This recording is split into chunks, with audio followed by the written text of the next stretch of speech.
First time I played the House of the Dead was in one arcade in Poland, where they had a machine with this game alongside Time Crisis, Mortal Kombat and many other cult classics. It was incredibly fun to play it with a gun, and my wife beside me helping me out to kill as many zombies as possible. I also knew about the Saturn port, being one of the most beloved games on the system. This port was released in 1998, 2 years after the arcade original. It was published by Sega and developed by Tantalus Interactive and also ported to Windows. Both ports included some extra features, such as selectable characters and boss rush mode. Saturn console also supports the light gun, which I own, but unfortunately I couldn't try it because I need to get some old CRTV first to be able to do it. As you might know by now, the House of the Dead is a horror arcade shooter. Okay, let's look at the game now. You have options to choose between the arcade and Saturn modes. I prefer the arcade mode because it seems easier to get through the game.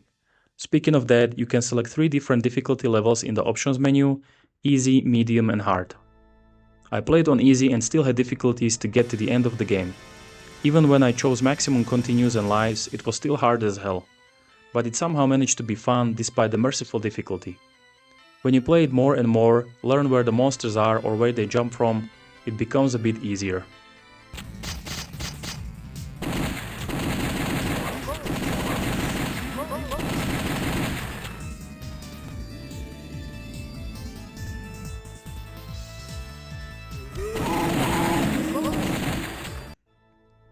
Your main goal is to kill enemies and, if possible, save some scientists on the way. Many times, as you save them, they give you an extra life, which can come in very handy. And, I won't lie here, it always feels good to save someone in the video game, of course. Enemies are very variable. You have zombies of all kinds, monsters who jump around, worm-like creatures, something that looks like a mix of spiders and facehuggers from alien movies, bats and so on. While killing enemies and rescuing scientists, you can also shoot some boxes, barrels or vases to find some extra lives. There are about 4 boss fights before you will face the final one, Dr. Roy Korean, who is basically responsible for all the mess going on in the game. Boss fights are mainly about shooting the enemies into their vulnerable areas, which are always shown before the start of each fight. This flying gargoyle boss was really pissing me off because he was flying everywhere around, so it wasn't easy to aim at him.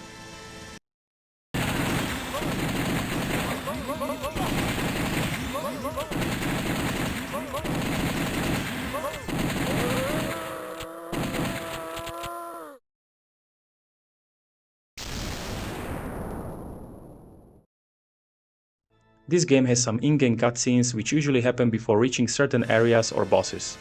Some people might find these graphics off-putting, but I have a soft spot for them. I am aware they don't look super polished, but they have a certain charm of the 32-bit era that I really like. Enemies look cool, especially when you blow their body pieces off. I'm just not sure why the blood is green and not red. You can write it down in the comment section if you know why. Soundtrack is good, typical arcade tunes you can hear in Sega games from the 90s. The song that I used in the intro stands out the most to me. It is called Magician's Theme from the final boss fight. I couldn't stop listening to it long after I beat the game. The voice acting is something else, not in a positive way. It sounds like a low-cost porn movie sometimes, but in the end it is quite funny. Help! Sophie, are you okay? I was so scared!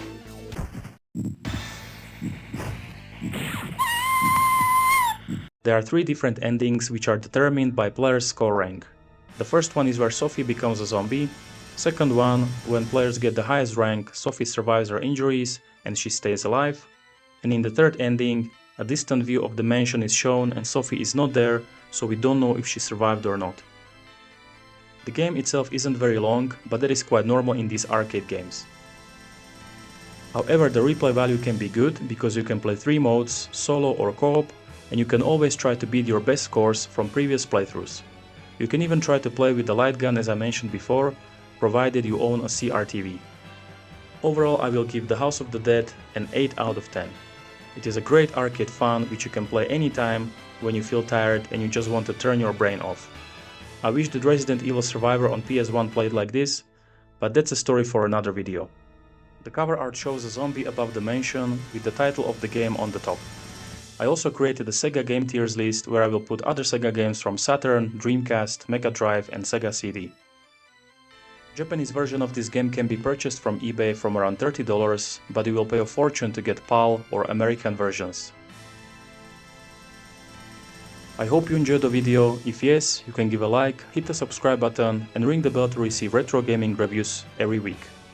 That is all from me for today. Thank you all so much for watching.